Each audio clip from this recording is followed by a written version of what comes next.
Today I'm going to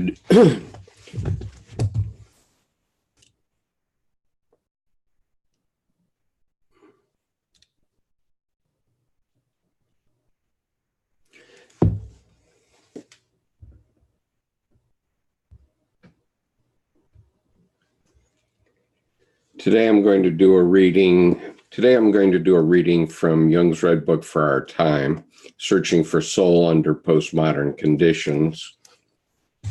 Murray Stein and Thomas Arzt, editors, Volume 3. And today I'm going to read an essay by Dr. Toshio Kawai, who's the incoming president of the International Association of Analytical Psychology.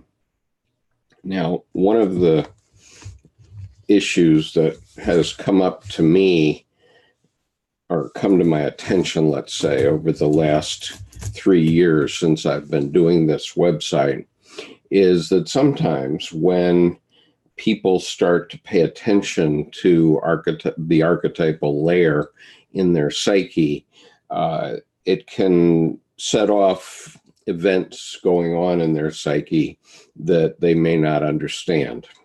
And that happened to me in 1993 because I had read the book Women Who Run with the Wolves by Dr. Clarissa Pinkola Estes, and immediately after that, an archetypal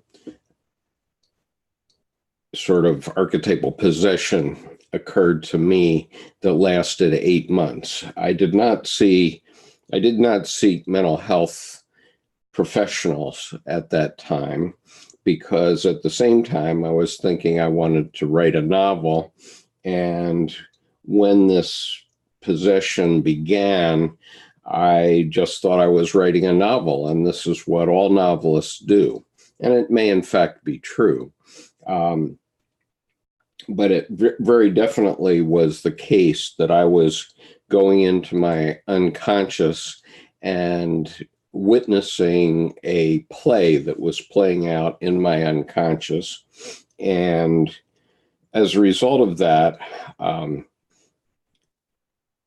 as a result of the fact that some of the material in that novel was, putting it euphemistically, erotic, I was concerned about just publishing it, and I put it in my drawer for 21 years.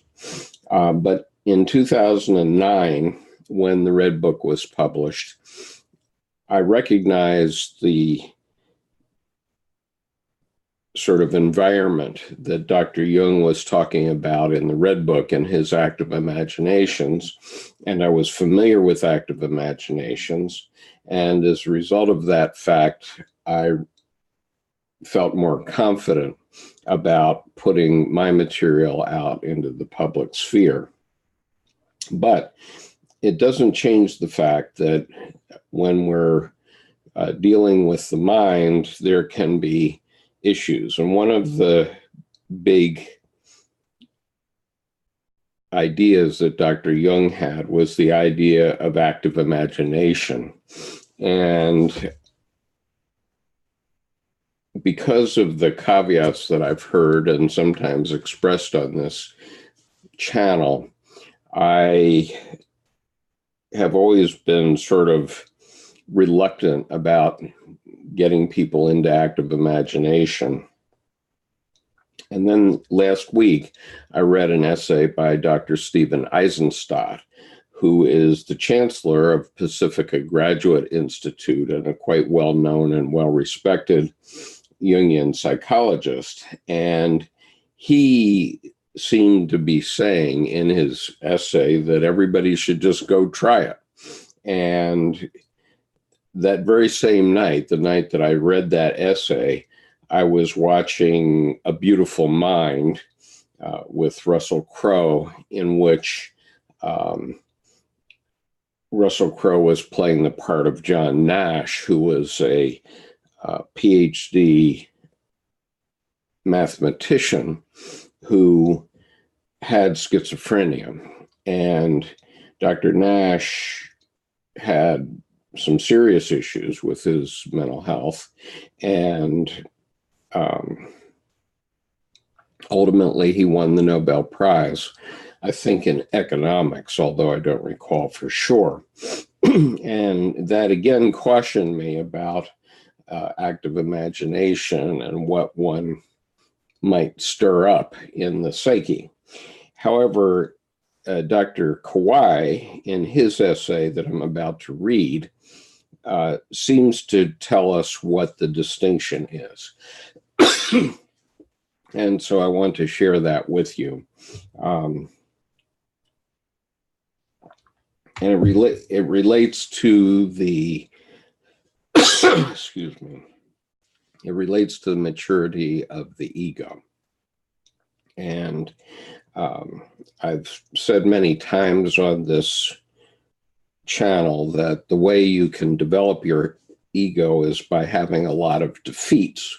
And it's what Dr. Edward Edinger called the Job archetype, which is contest, defeat, lamentation, and rebirth. And each time you're reborn, after each time you lose in a game or you get criticized by your parents or whatever, and you go to your room and lament about it, when you emerge from that, you have a stronger ego. And if you have a strong enough ego, then you're certainly able to handle what might be stirred up in the unconscious. At least that's what Dr. Kawai seems to suggest in the essay that I'm about to read. And so I'm suggesting this as an interim answer to the question of whether or not a layman should just go ahead and play around with active imagination without knowing very much about Jungian psychology. But I also know that active imaginations are a very big part of many religions, and numinosity is. So I intend to try to interview both Dr. Eisenstadt and Dr. Kawai about this issue in the future. But for now, I'll leave it with their two essays. One you can already listen to on the website in raw form. I haven't edited it yet. And of course, this reading today will be a behind the scenes reading, and so it won't be edited, and it will have all my reading flubs in it. I apologize for that. You're welcome to go ahead and make any comments you want on the chat. I will stop from time to time because I'll cut the chat out later. I'll stop from time to time and respond to your comments. So I'm reading today from Jung's Red Book for Our Time, Searching for Soul Under Postmodern Conditions, Mary Stein and Thomas Arzt editors, and this is volume 3. From Internal to Open Psyche, Overcoming Modern Consciousness by Toshio Kawai. Evaluation of the Red Book. Before I give my impressions and ideas in this essay, I would like to consider how to read and evaluate the Red Book. There are several possibilities to be taken into account for its evaluation. First of all, the Red Book, without doubt, is important from a historical point of view. It provides a clear and extensive documentation of how Jung developed and came to his main psychological ideas. The second layer was full of such ideas which were based on his personal experiences presented in the first layer. Moreover,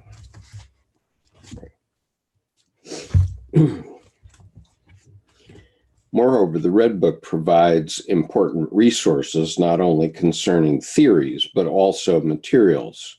It was surprising for me that many of the images Jung dealt with it was surprising for me that many of the images Jung dealt with in his writings are based on his personal experiences in his Red Book. For example, in chapter 5 of Liber Secundus, Jung encountered a scarab whose symbolism was discussed. Jung encountered a scarab whose symbolism was discussed in Jung's power. Jung encountered a scarab whose symbolism was discussed in Jung's paper on synchronicity. In this sense, the Red Book offers precious historical documentation for research. But it is still an open question whether this work is important as a psychological work. The question is whether it brings any more new ideas to analytical psychology than were previously known through Jung's collected works. Then we can ask ourselves whether this book is not only important, but also interesting. To put it differently, does the book have value as a work? Is it good art or literature? As is well known, Jung was against the idea of seeing his work as art, but especially the second book, Liber Secundus, can be read as an experimental novel or a collection of short novels. Is the Red Book selling well only because Jung wrote it, or is it interesting even without knowing the author? These will be future questions after the initial enthusiasm. As I am a psychologist, I will not go into the question of whether this book is good as art or literature.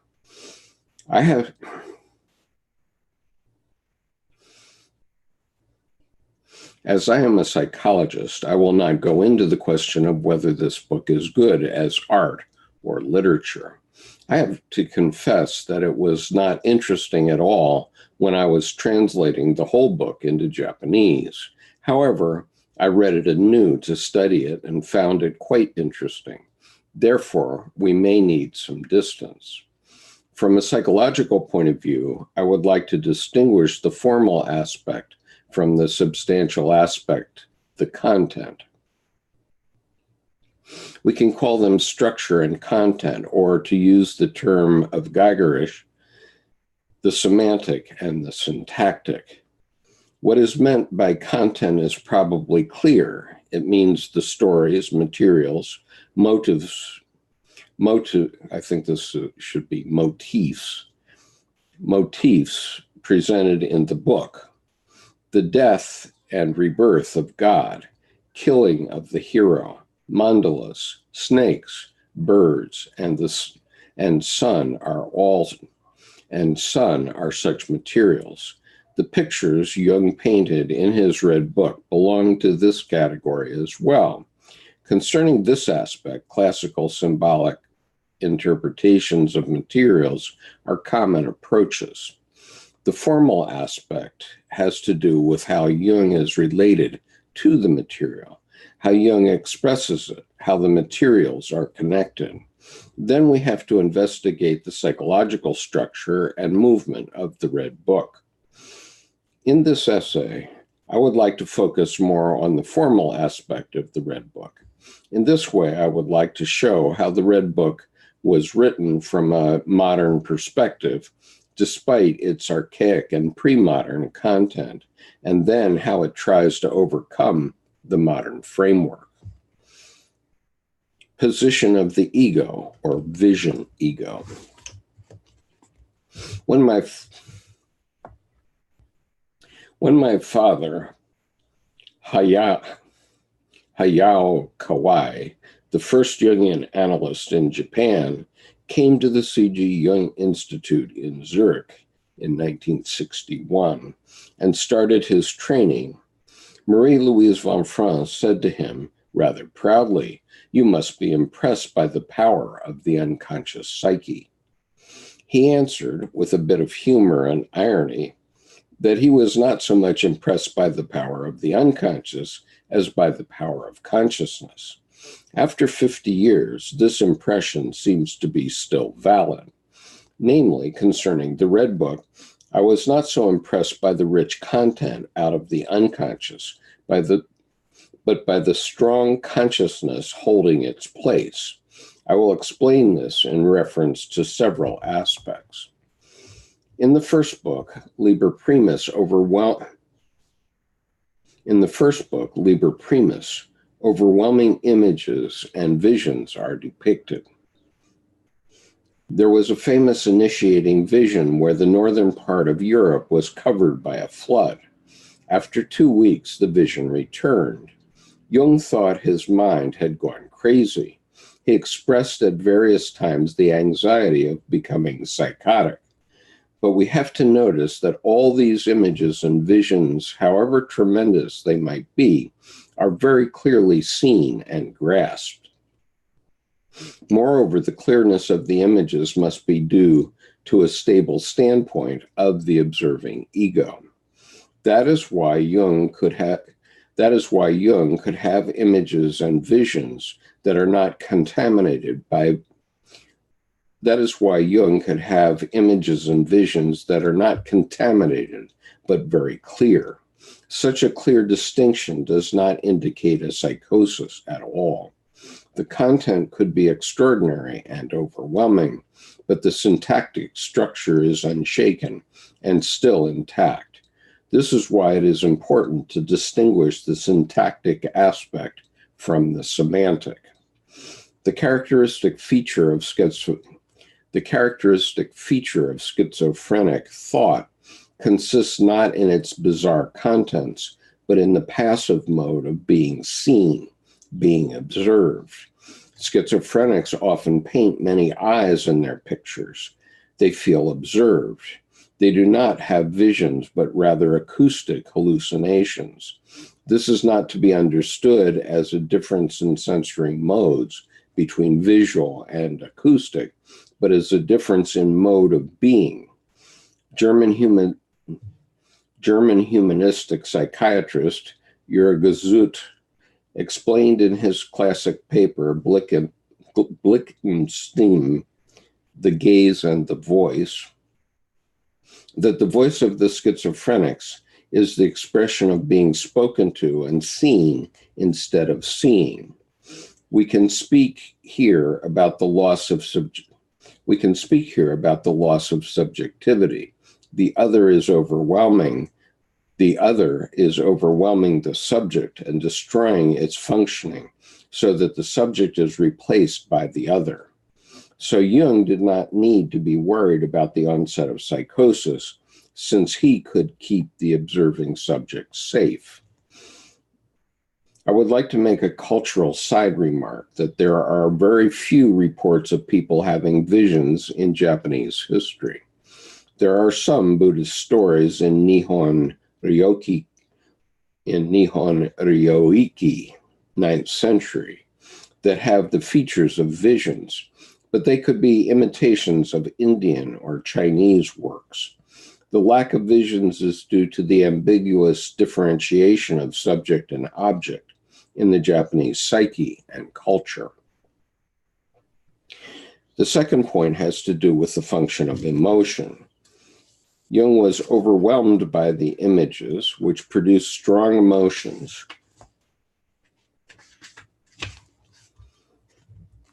These emotional reactions are very often mentioned in Liber Primus. For example, at the beginning, Jung says, "From then on, the anxiety toward the terrible event that stood directly before us kept coming back." In the third chapter, he writes, "I follow, but it terrifies me." At the beginning, anxiety and fear are especially remarkable. The style and atmosphere are really dramatic. Later, the feeling of anger comes up, too. For example, in chapter 6, "But I was indignant at him and said, How can I sink? I am unable to do this myself. In this chapter, the rage of the ego is strongly noticeable. The emotion has, so to speak, a dialectic function. It is, of course, caused by the surpassing invasion of the unconscious, and so proves the dominance. Excuse me.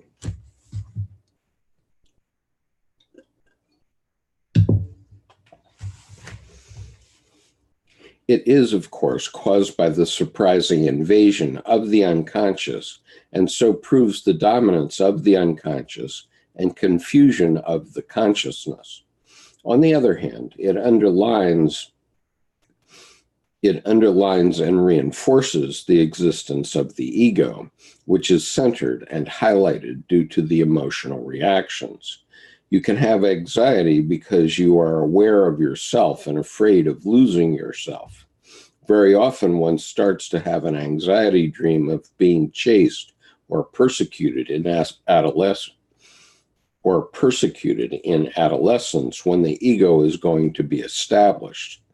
So anxiety proves and strengthens the ego. Strong emotional reactions in Liber Primus do not necessarily confirm the dominance of the unconscious, but rather the existence of the ego as a solid reference point. The stable position of the ego can also be noticed in the conversation with the soul or psychic other. In chapter 3 of Liber Primus, on the service of the soul, Jung says to his soul, I should give myself completely into your hands. There is a total devotion to the soul and self-abandonment. Nevertheless, he continues, but who are you? This question makes it clear that there is a position from where the question can be posed. The more important and overwhelming the soul is, the more significant the position of the ego, who stands vis-a-vis to the soul.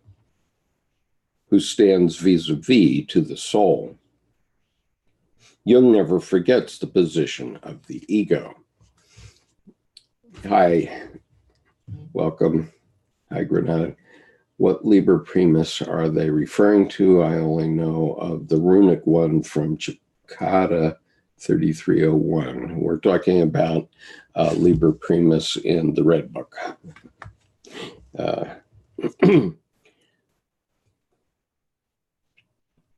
So, reading on. The stable position of the ego can also be noticed in the conversation.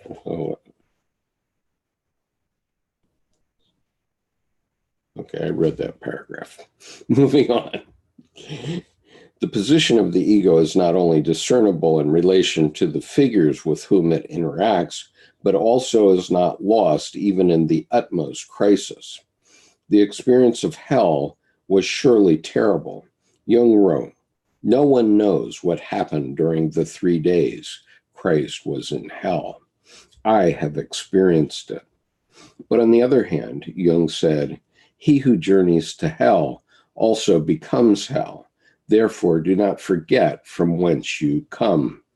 Therefore, he has never lost sight of the position of the ego. This was not a total loss. Despite the overwhelming contents of visions and emotional reactions, then, the standpoint of the ego is never lost. This is a striking formal characteristic of the Red Book, to which we have to pay more attention. From tragedy to comedy. As we have seen in Liber Primus, the stable position of the ego is noticeable, despite and because of the overwhelming experiences and images. The more the ego suffers, the more it proves its existence. I suffer, therefore I am. We can call it proof of the ego via tragedy. In Liber Secundus, Jung seems to gain more distance from the images. The images are no longer as threatening as they were in the first book. There is also a historical distance from the images. For example, When Ammonius tried to attack Jung, he could not reach him. He jumped up incensed and wants to lunge at me. He jumps up incensed and wants to lunge at me, but I am far away in the 20th century. Similarly, in front of the powerful god Izdubar, Jung knows quite clearly that he lives in the world of science, where the ancient worldview is not valid anymore.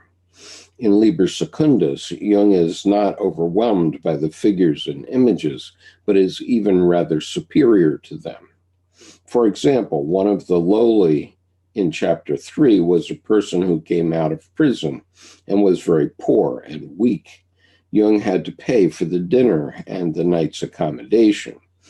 The god Izdubar, Bullman, collapses and sobs like a child after he was taught by Jung that he was not immortal. Philemon was not a powerful and spiritual person like Elijah in Liber Primus, and even Elijah is powerless in Liber Secundus. After having heard that his serpent was stolen by Jung, I'm going to read that again. Good evening, Joshua. Welcome.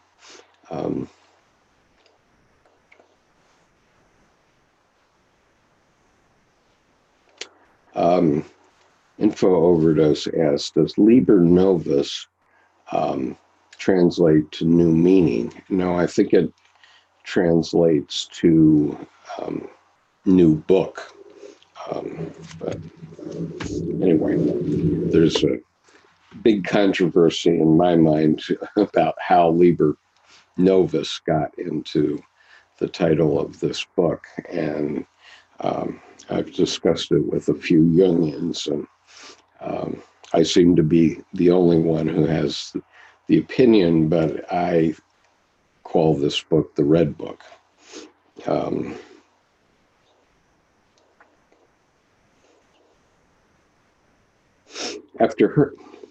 After having heard that his serpent was stolen by Jung, Elijah tried to curse him, but Jung replied, "Your curse is powerless.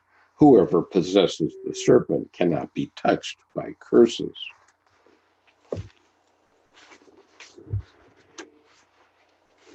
These scenes remind us of dreams in which the dream ego is not overwhelmed and threatened by other figures.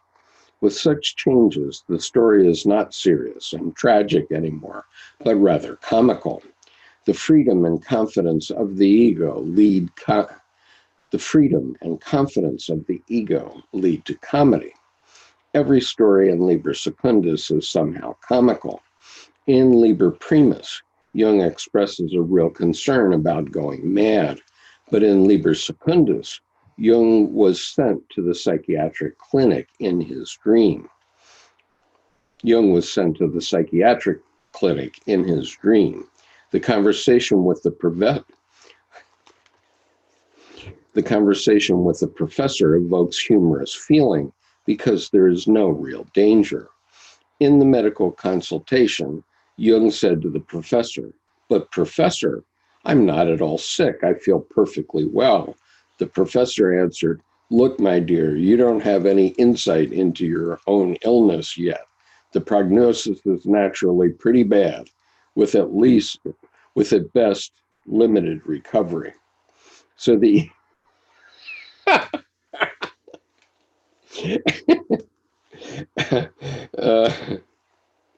yeah, I'll read that again. Maybe I can get through it without cracking up.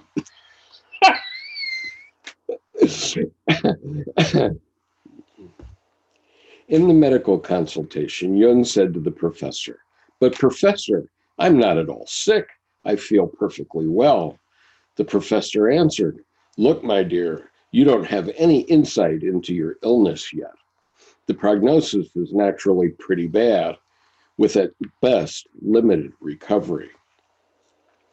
So the ego manifests itself in Liber Secundus with more distance and via comedy. But it is important to notice that the ego insists on its existence throughout, whether by way of tragedy or comedy.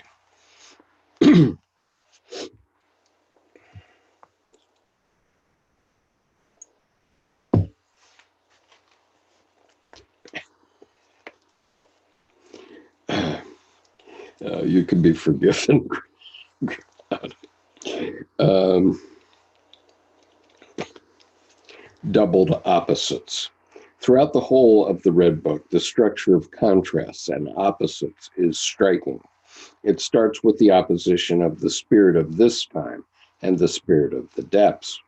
We can point out many contrasts and opposites, but like sense and nonsense, high and deep, Elijah and Salome, the Red One and the Anchorite, the librarian and his daughter, snake and bird. But not only are there these contrasts or opposites, but Jung regularly intervenes with them. So there are also oppositions between Jung and Salome, Jung and the Red One, Jung and the old man's daughter.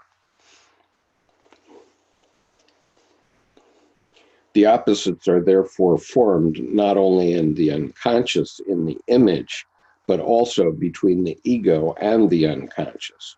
And both opposites derive from the establishment of the ego, because ego produces its vis-a-vis and discerns the difference there.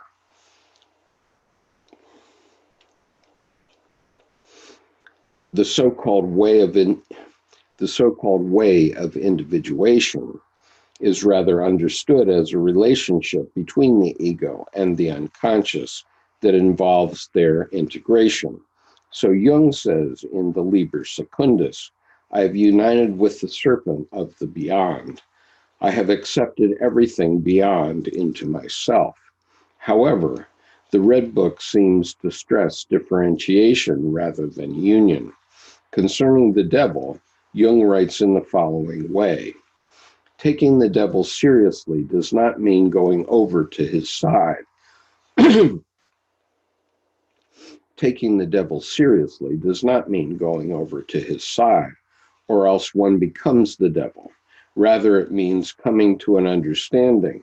Thereby, you accept your other standpoint.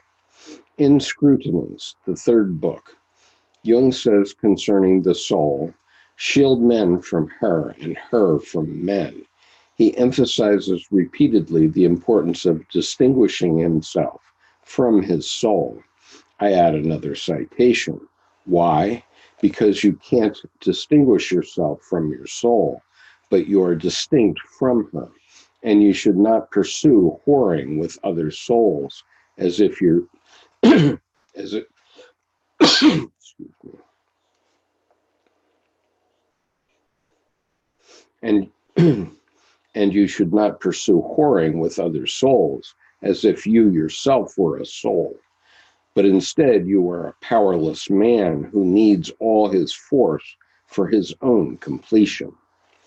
The point consists in keeping one's distance rather than being identified with the other. I have to add that the individuation process described in Jung's work, the relation between the ego and the unconscious, also emphasizes the aspect of differentiation. Then the question arises concerning how union and differentiation relate to one another, relate to each other. In the Red Book, there are some poetic suggestions on this point in Philemon's Sermons to the Dead. While the pleroma is nothingness or fullness and has no differentiation, the creation is differentiation. Just keep in mind as you're listening to this and reading the Red Book that this series of events occurred in the very early part of Dr. Jung's writing, and in the very early days, in the first 2 or 3 decades after the beginning of psychiatry as a real profession. Dr. Jung was one of the first psychiatrists. And so in the Red Book, he's really experiencing some of these phenomena for himself for the very first time. And he's trying to put his mind around it. Now, we, a century later, with the benefit of Dr. Kawai, can see his ego and why that's important. But Dr. Jung wasn't necessarily fully understanding this when these events were happening to him. The psychology of opposites takes place not only between the ego and the unconscious, but also in the unconscious. So Jung says to Satan, "We have united the opposites. Among other things, we have bonded you with God. Then we would like to ask how both contrasts relate to each other. This remains somehow unsolved in the Red Book and has to wait for Jung's studies in alchemy. In alchemy, there is a soror mystica, a female assistant to the adept.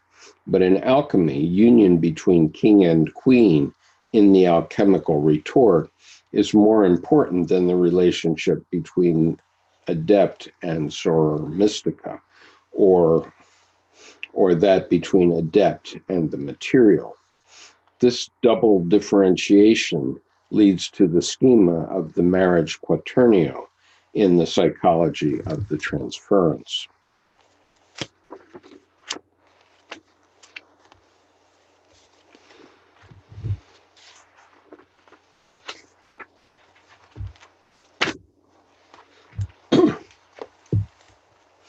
Internalization. Internalization is another key aspect of the formal point of view. Jung seems to be aware that he does not live in the pre-modern world. He confesses, for example, that he does not know how to pray to the sun. I should not forget my morning prayer, but where has my morning prayer gone? Dear son, I have no prayer, since I do not know how one must address you. He invented some afterward, but the emphasis seemed to be laid on the loss of the prayer.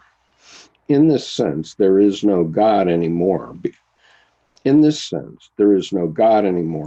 God appears in a concrete prayer or ritual based on its tradition.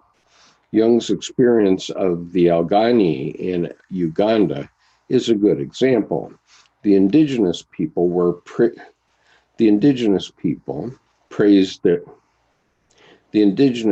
there praised the sun when it comes up, as described by an old man who said, quote, "In the morning when the sun comes up, we go out of the hut, spit on our hands, and hold them up to the sun." This old man could not explain the meaning of the ritual, but said, "We've always done it." Then Jung had to realize that religious experience consists not in the symbolic meaning, but in the pure performance carried out by the community. Therefore, without a ritual or prayer based on the tradition, there is no God anymore. While the death and rebirth of the God were seriously and literally made a theme of Liber Primus, the rebirth of God was realized in Liber Secundus as the internalization of God. After Izdubar had collapsed, Jung had to transport him. In order to carry him, Jung made Izdubar into a mere fantasy. I am basically convinced that Izdubar is hardly real in the ordinary sense, but is a fantasy. Because the fantasy takes up no space, and Jung can squeeze Izdubar into the size of an egg and put him in the pocket, he can transport him easily. When Izdubar came out of the egg again, this was understood as the rebirth of God. But for us, it is more important to notice that the rebirth of God became possible by way of internalization. As Jung writes, God did not pass away, but became a living fantasy. If we turn the God into fantasy, he is in us and is easy to bear. The literal death and rebirth of God in Liber Primus is realized in Liber Secundus more psychologically through the idea of internalization. This is the achievement of the Red Book. Due to this internalization, Jung could establish his psychology, which deals with God and rituals as an inner reality of fantasy. So the rebirth of God was for Jung not a literal rebirth, but rather the birth of psychology, which is based on the idea of internalization and the reality of fantasy. In Psychological Types, Jung states his famous motto, which is quoted often by James Hillman, quote, "The psyche creates reality every day. The only expression I can use for this activity is fantasy," unquote. This is the basis of Jung's psychology, which was achieved in the second part of the Red Book. If I may make another cultural side remark, this clear-cut differentiation of inner and outer reality is also something foreign to Japanese culture. There is a long tradition in Japan of expressing the soul as a concrete thing or art, for which ikebana, flower arrangement, and Japanese gardens are typical examples. To put it precisely, in the art of the garden, the soul resides. That is why sand play therapy is very popular in Japan. So the clear internalization is admirable, but for the Japanese psyche, it remains a foreign achievement.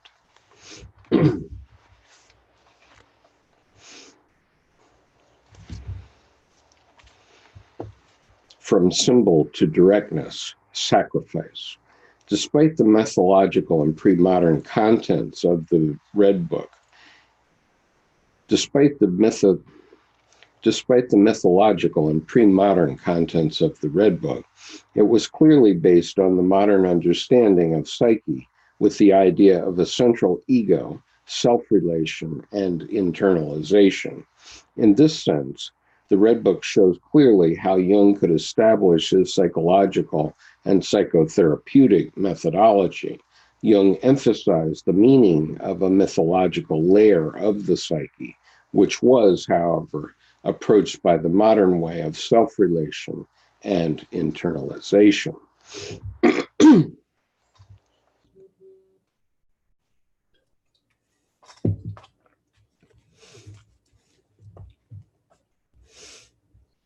But the Red Book, especially its third part of scrutinies,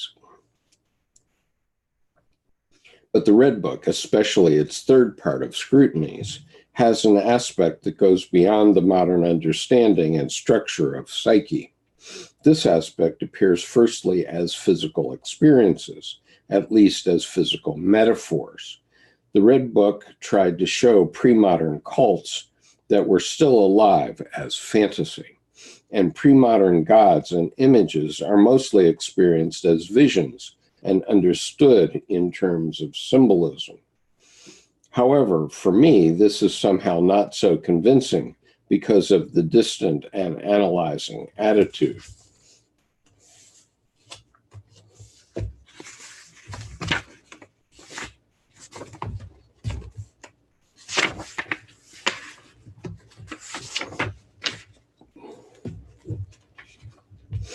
As I pointed out, taking distance is a way of establishing the ego, which can weaken the reality and the presence of the unconscious. I'm rather more impressed by several scenes of sacrifices in the Red Book, where the body seems to play a central role. Then Jung is no longer aloof from the vision. For example, the chapter, The Sacrificial Murder, in Liber Secundus, is very impressive. Jung was compelled to eat a piece of liver from the dead girl. A woman is supposed to be the soul of this girl. A woman who is supposed to be the soul of this girl asks Jung, "Step nearer, and you will see that the body of the child has been cut open. Take out the liver." She asks further, "Take a piece of the liver in place of the whole and eat it." Jung was reluctant, but finally he ate a piece of liver. Quote, "I kneel down on the stone, cut off a piece of the liver and put it in my mouth. My gorge rises. Tears burst from my eyes. Cold sweat covers my brow. A dull, sweet taste of blood. I swallow with desperate efforts. It is impossible. Once again and once again, I almost faint. It is done. The horror has been accomplished, unquote. I would like to mention one more scene of sacrifice. This is a scene of self-dismemberment, which reminds me of the visions of Zosimos. Jung trampled upon himself using a winepress machine. Quote, I have trodden the winepress alone, and no one is with me. I have trodden myself down in my anger and trampled upon myself in my fury. Hence my blood has spattered my clothes, and I have stained my robe. For I have afforded myself a day of vengeance, and the year to redeem myself has come. Unquote. These scenes are, of course, tremendous, but I have the impression that they are much more real for me and familiar. They remind me of many novels of the Japanese writer Haruki Murakami. In his stories, violent and cruel scenes are frequently described that could be connected with pre-modern cults and rituals. For example, in Kafka on the Shore, the character Johnny Walker, who may be the father of the protagonist, a boy named Kafka, must take out the heart of a cat and eat it, then cut off the head of the cat. This act is not only perverse and cruel, but evokes some ritualistic associations and meanings. The extraordinary popularity of Haruki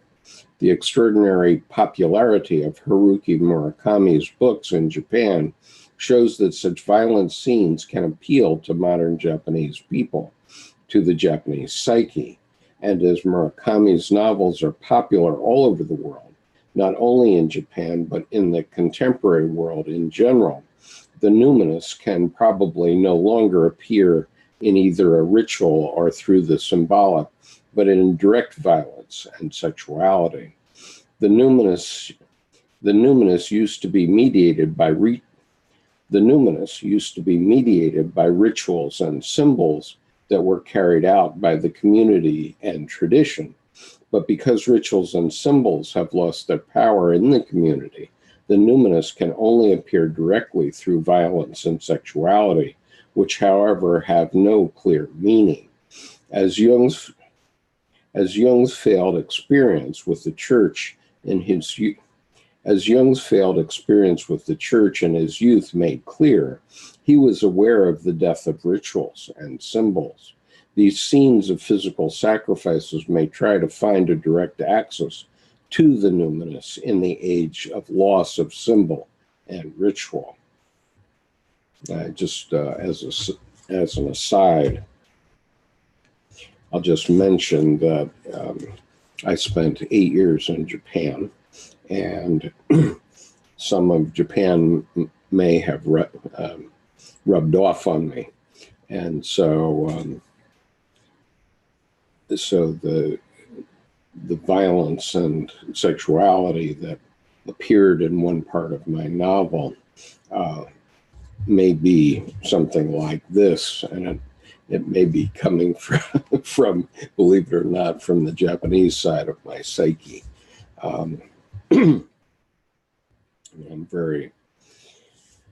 in many ways, very sympathetic to Dr. Kawai here because I lived in the Japanese culture for many years. From internal to open psyche.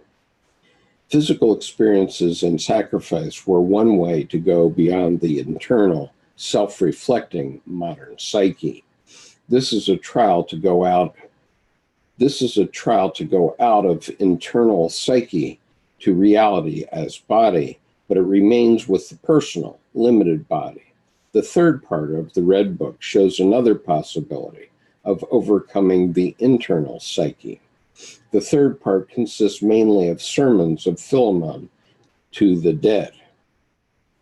The third part consists mainly of sermons of Philemon to the dead, which are similar to the Septem Sermones ad Mortuos, the 7 Sermons to the Dead, which Jung published privately after his crisis and was included later in his autobiography, Memories, Dreams, Reflections. In confrontation with his mental crisis, Jung finished his experiment as recorded in Liber Primus and Liber Secundus of the Red Book in 1914, but he started to write again in his diary, the Black Books, in 1915. This may indicate that his attempt to find his own myth was not sufficient and he needed to go a step further.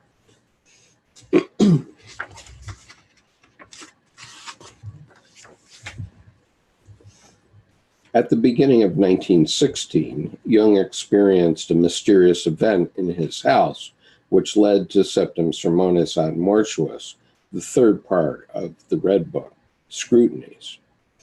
Jung reported, "There was an ominous atmosphere all around me. I had the strange feeling that the air was filled with ghostly entities. Then it was as if my house began to be haunted. My eldest daughter saw a white figure passing through the room. My second daughter, independently of her elder sister, related that twice in the night her blanket had been snatched away, and that same night my 9-year-old son had an anxiety dream." We can notice that an ominous atmosphere was not only limited to Jung's personal, internal psyche, but was shared by his children. The following morning, on Saturday, his son drew a picture of his dream. Strange things continued. Quote, "Around 5 o'clock in the afternoon on Sunday, the front door began ringing frantically. It was a bright summer day. The 2 maids were in the kitchen, from which the open square outside the front door could be seen. Everyone immediately looked to see what was there, but there was no one in sight. I was sitting near the doorbell and not only heard it, but saw it moving. We all simply stared at one another. The atmosphere was thick, believe me. Then I knew that something had to happen. The whole house was filled as if there were a crowd present, crammed full of spirits. They were packed deep right up to the door, and the air was so thick it was scarcely possible to breathe. As for myself, I was all aquiver with the question, 'For God's sake, what in the world is this?' Then they cried out in chorus, quote, 'We have come back from Jerusalem, where we have found not what we sought,' unquote. That is the beginning of Septem Sermones. That is the beginning of the Septem Sermones. That was the beginning of the Septem Sermones, unquote.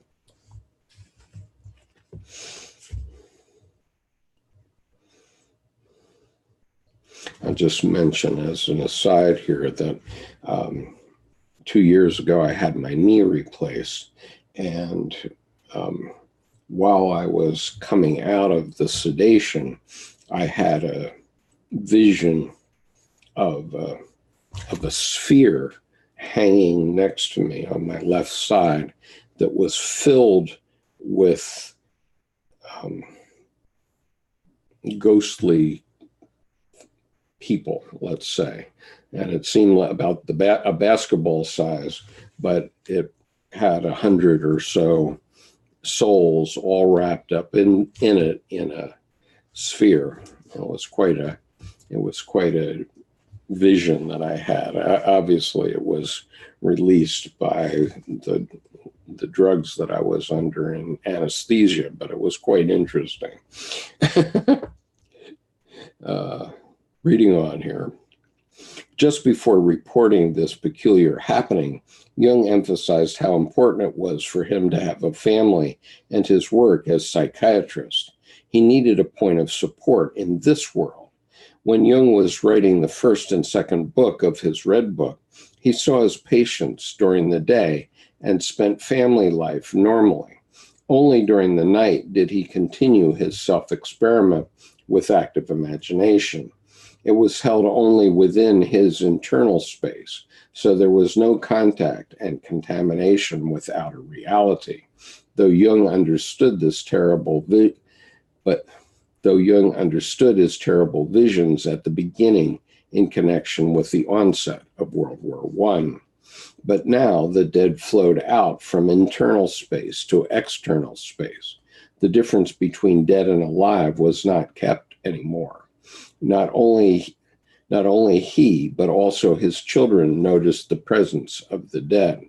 According to modern psychological paradigm, the dead should represent the unconscious of Jung, but the paradigm of internal and self-reflecting psyche is not valid anymore here. The understanding of psyche here is open psyche shared with community, his children, even with the dead. This experience led Jung to coin the concept of synchronicity, which goes beyond the understanding of inner and closed psyche.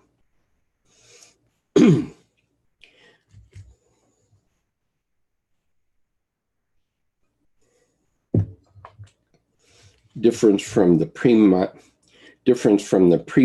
worldview and a new psychology. The idea of sharing with community and the dead may remind us of the pre-modern understanding of psyche, which is not limited to an individual. The psyche was an open system which spread out to the community, nature, and the world of the dead. But we can notice some differences from the pre-modern worldview. Firstly, the dead in Jung's experience could not find what they sought in Jerusalem and came back to this world. This means that they could not find their redemption, their mythological place. Secondly, Philemon teaches the dead in the case of Jung's experience, while in the traditional ritual and worldview, the dead are treated and welcomed by offerings.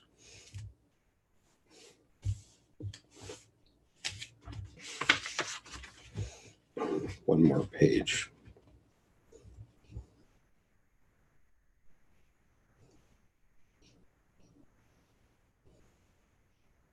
For example, in Japan, the ancestors are gods who return to the world regularly.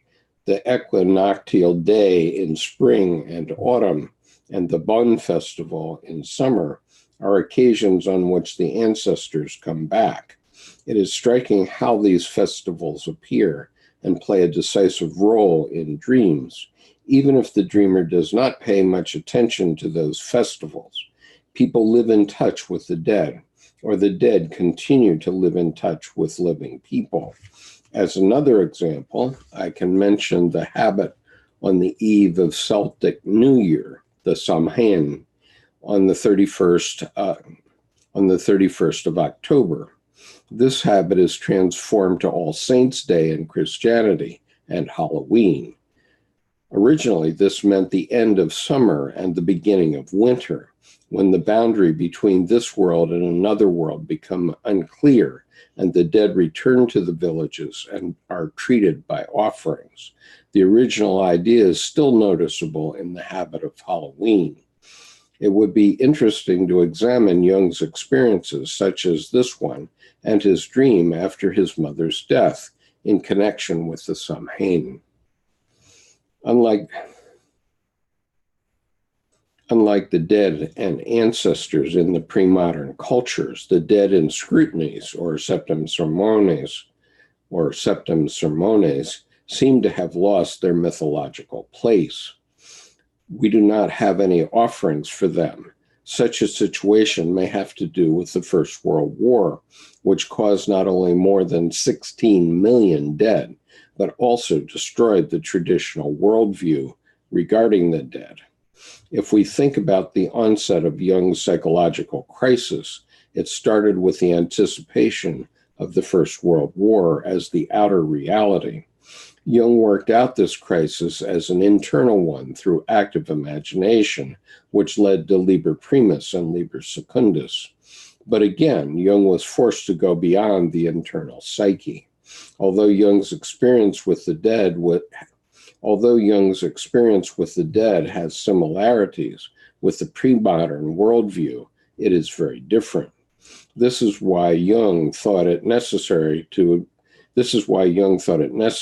revise his theory and to create such concepts as synchronicity and the psychoid. In this essay, I cannot go into the possibility of this new psychology, as I would like to focus on the formal characteristic and structure of the Red Book. I would like to suggest that the interpretation of the sermons of Philemon is important for understanding the essence and direction of this new psychology. The first sermon to the dead begins, I begin with nothingness. Nothingness is the same as fullness. In infinity, full is as good as empty. In these phrases, the way to put and substantiate the ego as starting point is totally negated. Even the idea of substance is negated because it starts with nothingness. For the future of analytical psychology, it is worth thinking what kind of psychology can open up from here. So that's the end of this essay.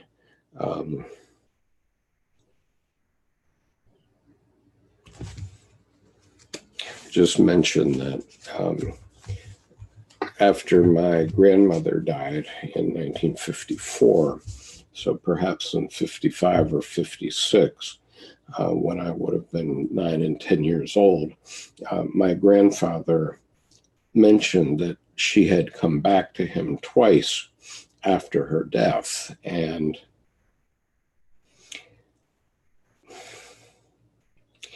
in 1988, when my brother died, my brother came back to me twice. Once on the night after he died, and once a couple of months later at our family farm. And in both of those visitations, he was communicating to me that he was all right. He was okay. And in a sense, that was quite a relief to me because my brother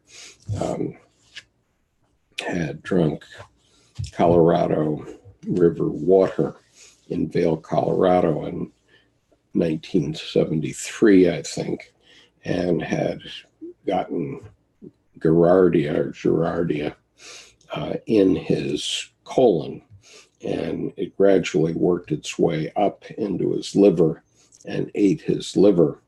And so in 1988,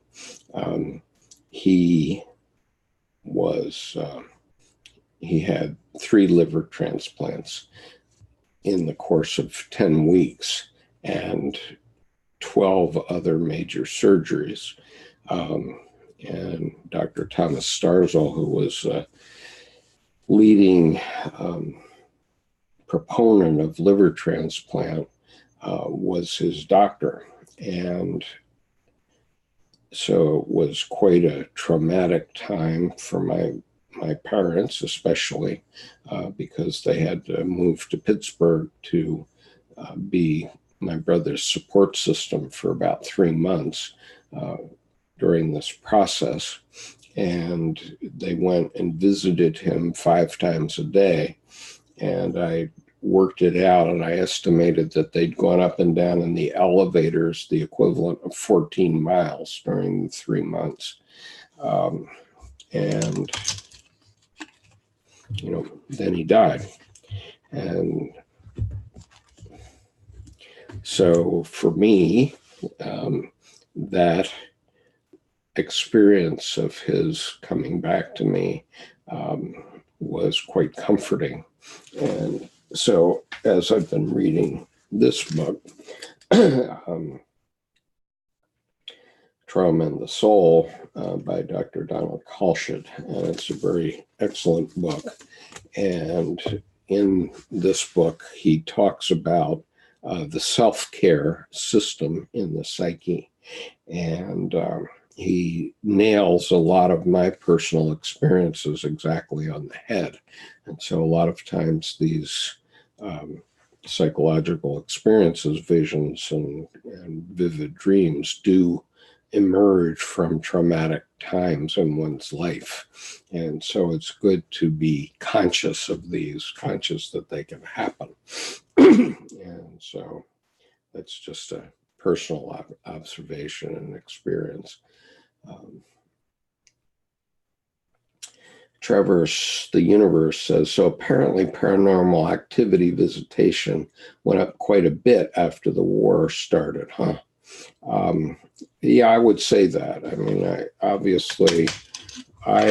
was definitely hearing about paranormal activity during the 1950s when I was a young boy. And my grandfather, who was, well, he was 70 years older than me. My grandfather was 47 the day my mother was born. And my mother said that, and so he was born about the time of Dr. Jung, just a little after. I think he was born in 1881. And so he definitely had connection to those times. And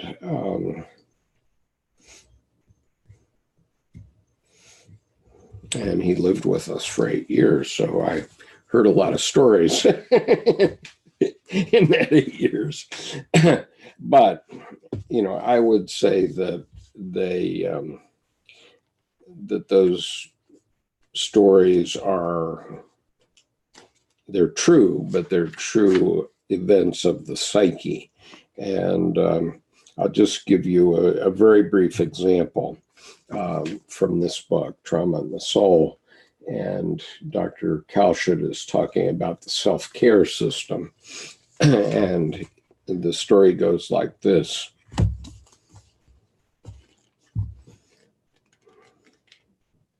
I read this once before. The Little Girl and the Angel. The story comes indirectly from Esther Harding, a Jungian analyst in New York, to whom it was reported by the mother of a little girl, age 6. I'll just mention as an aside that Esther Harding was one of the founders of the Psyche Jung, of the Psyche Jung Foundation in New York City, along with Edward Edinger. But this is what was reported.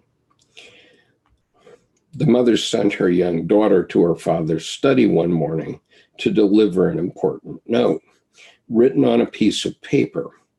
The little girl went off to deliver the note. Shortly thereafter, the daughter came back in tears and said, "I'm sorry, mother, the angel won't let me go in." Whereupon the mother sent the daughter back in a second time with the same result, only this time more tears and distress.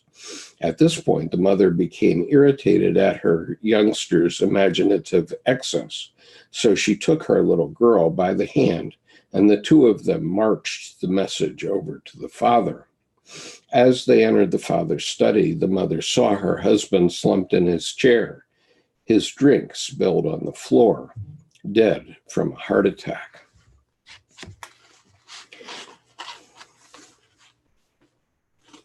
This story brings home to us the miraculous and demonic powers of the archetypal psyche in its efforts to preserve what I have called the imperishable personal spirit of soul, spirit or soul.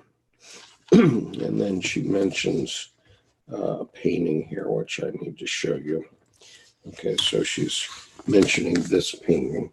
And as you can see, here's the angel hiding the eyes of the little girl. The painting by Henrietta Wyeth called Death and the Child, illustrates this poignant moment. In this arresting image, an angel is covering the eyes of a child so that she does not see the unbearable reality of death. As the artist seems to be aware, some traumatic effects simply cannot be processed with the normal resources available to the ego of a young child, and deeper resources need to be marshaled. These deeper resources are what Winnicott calls primitive defenses, but there is no acknowledgement in Winnicott of what a miracle they are, or how essential their spiritual content can be to the emotional survival of a child. There are three ways to interpret this event. If we took the usual materialistic, reductionistic view, that's the Freudian view, the child made up the angel in order to tolerate the intolerable. Thus, the angel would be a fantasy and a hallucination, a spiritual defense. Freud thought all religion was a derivative of such defenses, fantasies to make the intolerable realities of life more tolerable. On the other hand, from a supernatural perspective, we would say that the guardian angel, representing a genuine spiritual agency, intervened from on high in the little girl's earthly existence at the moment of impossible suffering and blocked her access to her father's room. The Christian church might describe such an event as a genuine miracle of salvation. A third psycho-spiritual approach between the worlds might go as follows. The guardian angel could be viewed defensively, yes, but then comes the question, what is it defending, and where does its uncanny wisdom and compassion come from? Could the angel represent a universal self-protective agency from the collective layer of the unconscious, resident perhaps in its celestial and spiritual component? There's a reference to a Jungian book, which I don't have right here, that sometimes intervenes in the ego's affairs when it is confronted by the too much of trauma, like Ferenzi's Orpha. This agency seems to know something the ego doesn't, as if the angel saw the ego annihilating horror of what this little girl was about to experience, her father's death, and appeared at precisely that moment to block the threshold of his room. This angel would have put the little girl in an altered state, covered the abyss with trance, and in this way dissociated her from an unbearable reality until her mother could help mediate and humanize her overwhelming anxiety and grief. In other words, the angel would have protected the child's soul from annihilation. So in this third mythopoetic view, the angel would also be a defense against too much reality too soon, but the goal of the defense would be neither salvation nor hallucinatory protection. More primarily, its goal would be to restore a mythopoetic matrix between reality and fantasy, because this is where the little girl's soul lives, and the angel appears to be a guardian of this soul. So conceived, the survival of the soul is the main purpose of the self-care system. So Dr. Kalshid talks a lot in this book about the self-care system and how it operates.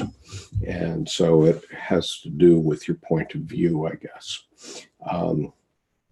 So I'm going to terminate this discussion for today, and wish you well. And there will, if you're part of our advanced reading group, please take note that we will not have an advanced group meeting tomorrow due to the physical event that is going to be happening on TV, which is a historic event, and all of us should be paying attention to it. So I wish you well, and I hope the results for all of us are for the best. Thank you very much.